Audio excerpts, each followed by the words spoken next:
Good morning, students. Good morning to all. On last day, we have studied about the importance of elasticity of demand, right?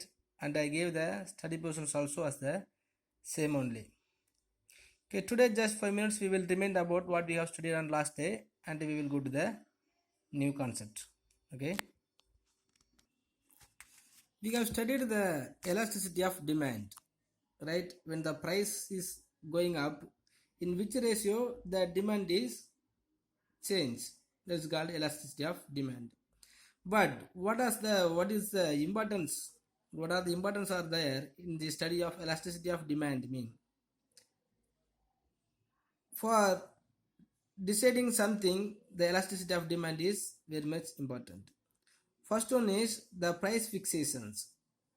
The elasticity of demand is used to fixing the price for the commodities producer is produced. So normally, the each and every seller under the monopoly and the imperfect competitions has to take into account elasticity of demand while fixing the price of his product. So not only the monopoly and the imperfect competitions, so in all the type of market, the producers want to fixing the price for their commodity. They will fixing the price for their commodities on the basis of elasticity of demand only. Before the producers fixing the price for their commodities, if he predict the demand for their commodity is more elasticity mean, he will fixing the high price.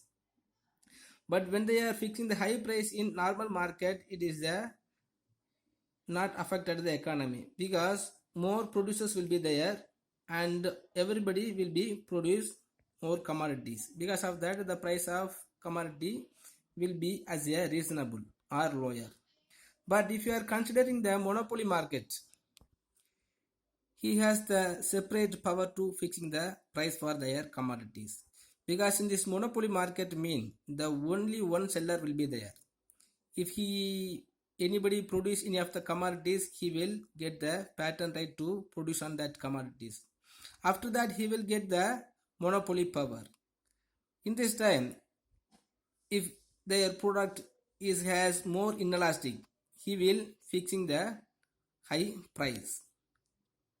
Okay, so but before that, fixing the price of that any commodities, if the producers want to know about the elasticity of demand, so on the basis of elasticity of demand for any of the commodity only, the producers will be fixing the price. Next, production. So the normally producers generally decide their production level on the basis of the demand for that product. If there is more demand only, the producers want to increasing the supply of commodities. If there is no demand for any of the commodities, the supplies always will be equal or normal one. So the productions also has to decided by the producers on the basis of the elasticity of demand. If any of the demand for that commodity is more elastic in the long run or the short run, he will produce more. Or if the elasticity of demand for any commodity is inelastic, he will stop the commodities or he will be increased or continue the production level. Next, distributions. So all the factor of productions will get their reward in the form of remunerations, and all the other factors also will get their remuneration in the form of salary, rent, profit, and interest. Okay, in which basis they will get their remunerations means on the basis of elasticity of demand only. If any of the commodities has more elasticity of demand, and if any of the industries are producing that commodity only, their factors of productions involved to produce that commodity will be getting the more salary. Okay, so like that all the factors of productions will get their reward on the basis of elasticity of demand, because on the basis of elasticity of demand only the producers will increasing the amount of product. Okay, so how much amount of product is increased by the producers, he will be arranged the factor of production to produce on that amount.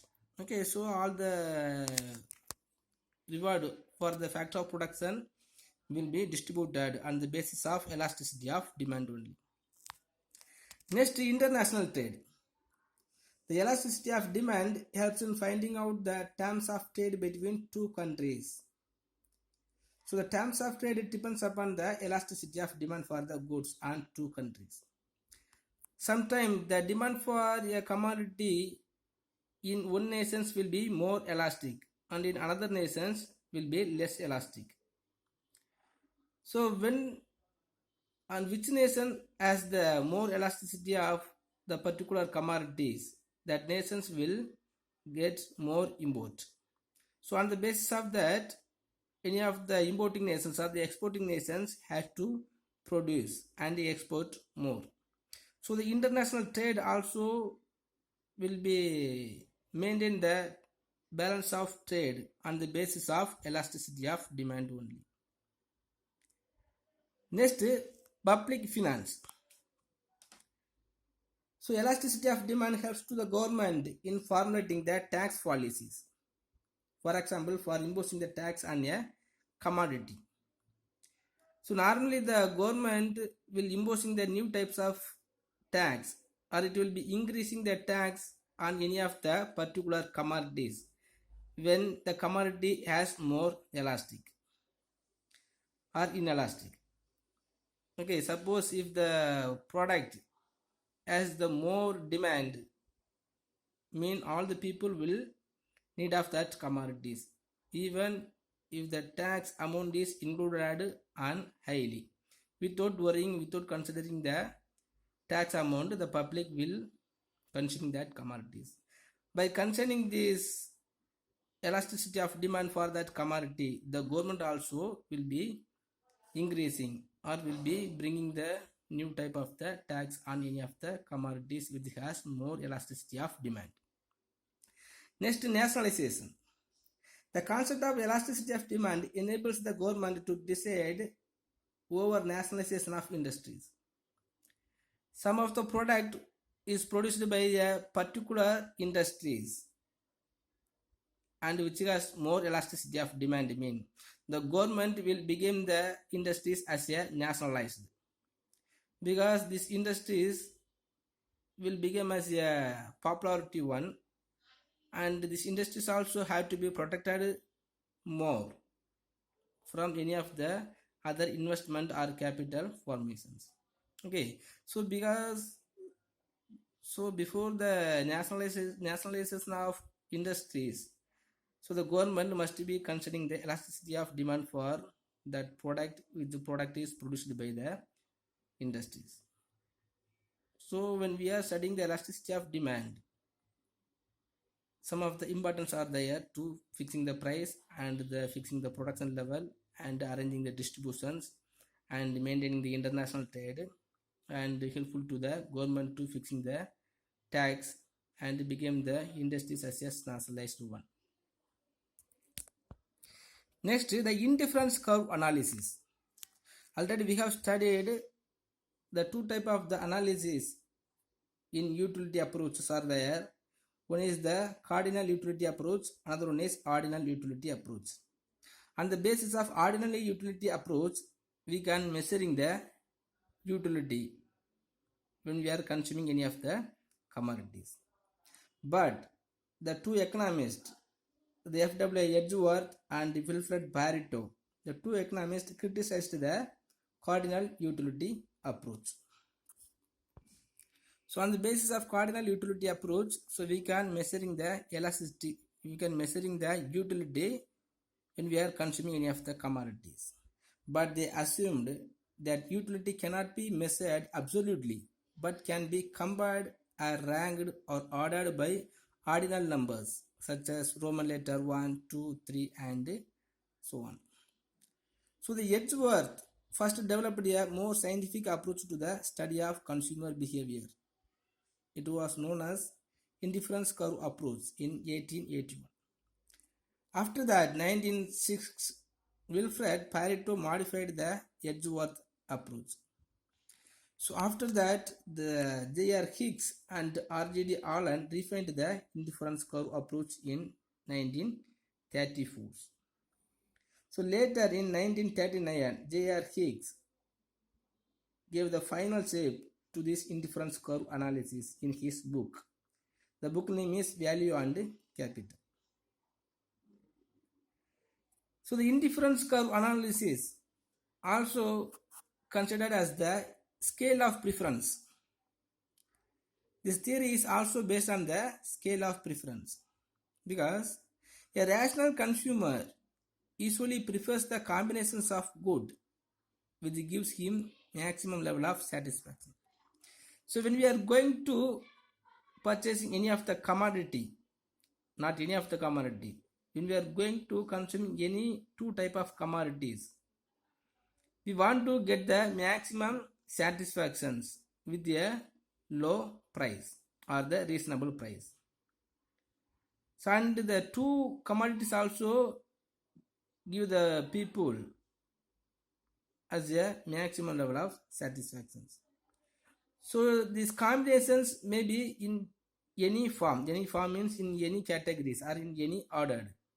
For example, if you are going to the market to purchasing the apple and orange, we want to consuming both apple and orange, and when we are consuming that both, we must get the equal level satisfactions.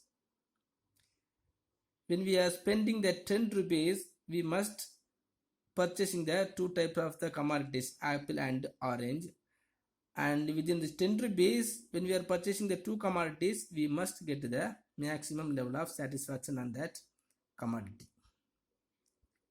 So the consumer can arrange goods and their combination in order of their satisfaction.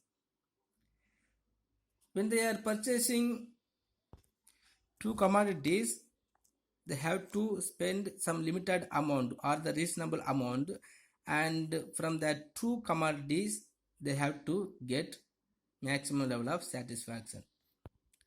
So we can consider an indifference schedule may be defined as a schedule of various combinations of two commodities which will give the same level of satisfaction.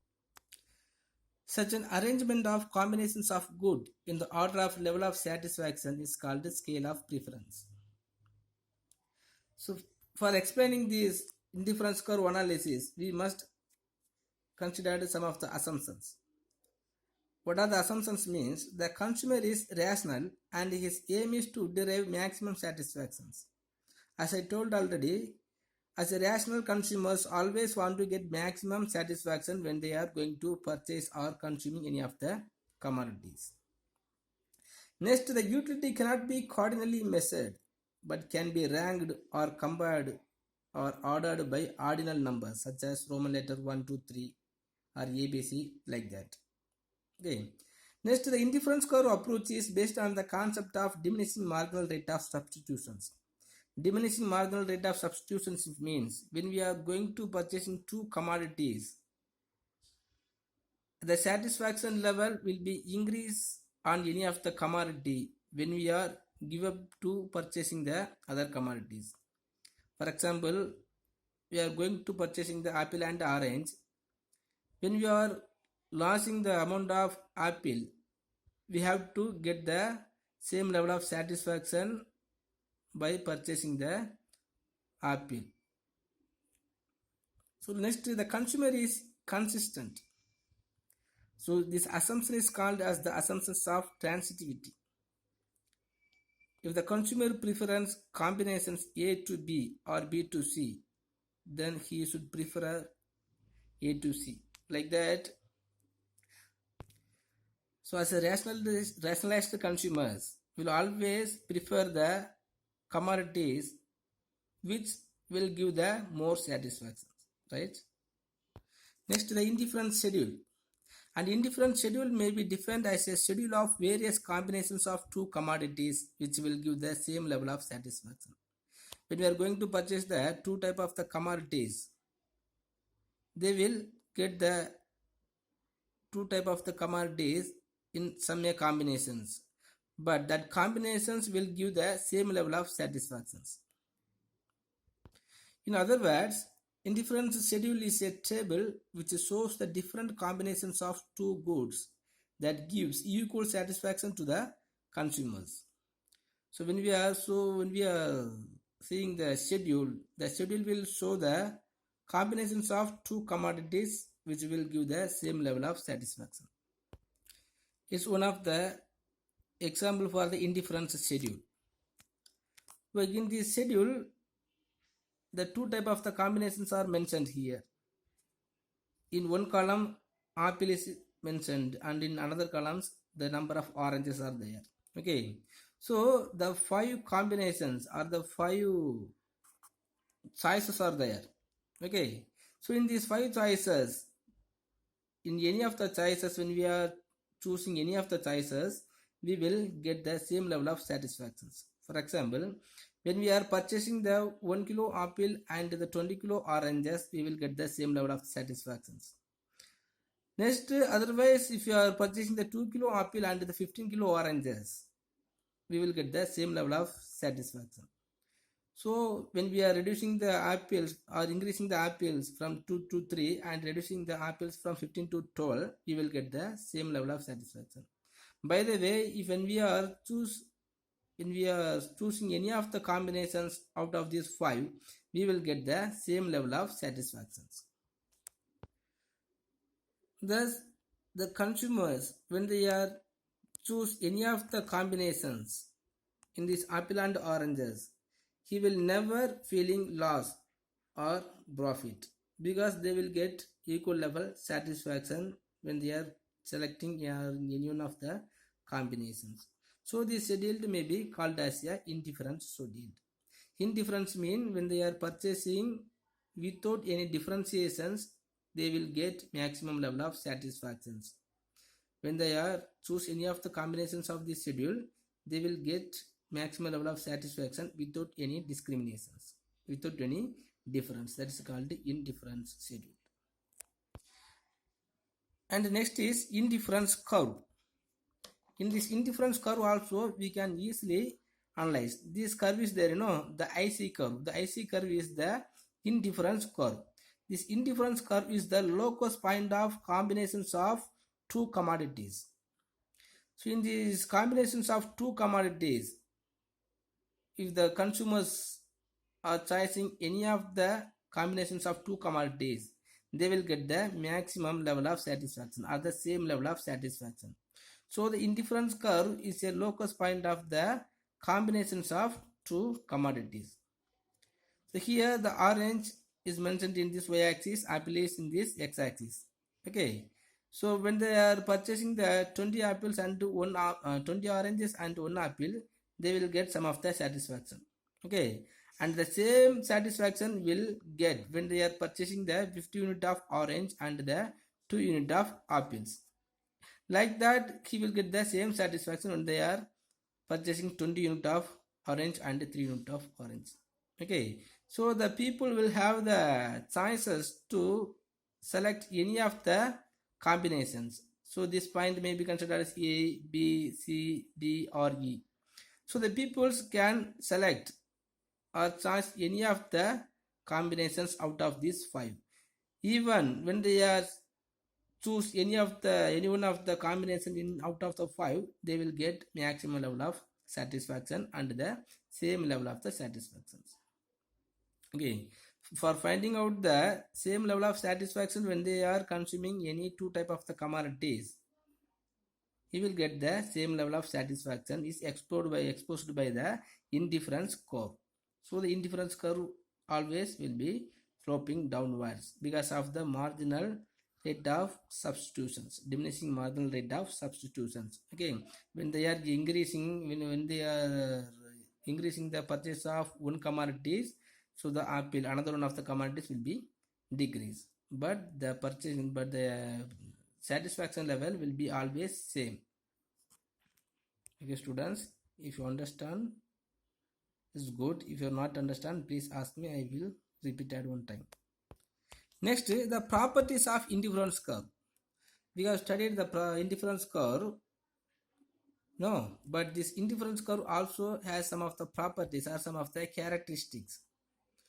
If the indifference curve are being with the selected or particular properties, only we can consider it is the indifference curve.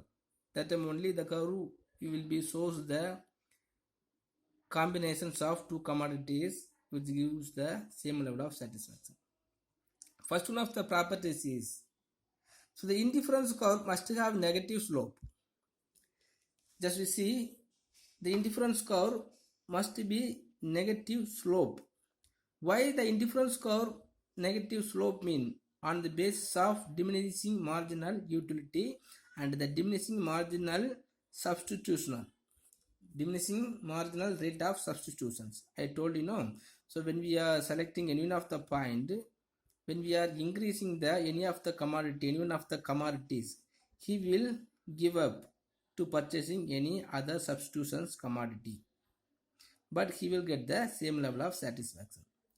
So the indifference curve has a negative slope, which denote that if the quantity of commodity Y decreases, the quantity of X must increase. So if the consumer to stay on the same level of satisfaction, so when there are two commodities, the tea or coffee is there, so he will be purchase tea or coffee. When they are increasing tea, there is no need to purchasing the coffee. Okay, but he will get the same level of satisfactions. So the marginal rate of substitutions, the diminishing marginal rate of substitutions. One substitute the one rate of demand for one commodity is increased, the demand for another one substitute commodity will be decreased. So the indifference curve always will be negative slope. Okay, next, indifference curve are convex to the origin. Indifference curve to convex to the origin. So we can take the same diagram. So the indifference curve always convex to the origin. So indifference curve are not only negative slope but are also convex to the origin. The convexity of the indifference curve implies that not only the two commodities are substitutes for each other, but also the fact that the marginal rate of substitutions between the goods decreases as a consumer moves along an indifference curve.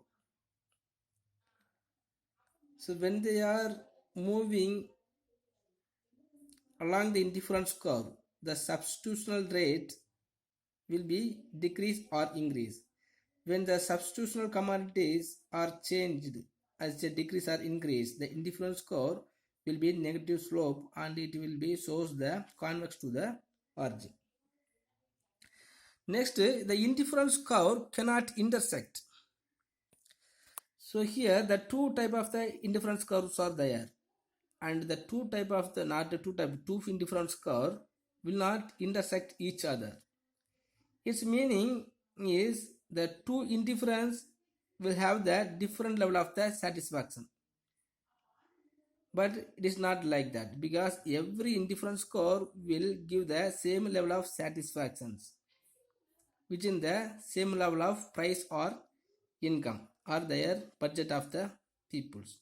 So the indifference curve will never intersect with each other. Next, indifference curve do not touch the both curve. Here the indifference curves are there. The indifference curves now in this diagram, the indifference curves are touched in both x and y axis. But as a indifference curve will never touch the x and y axis.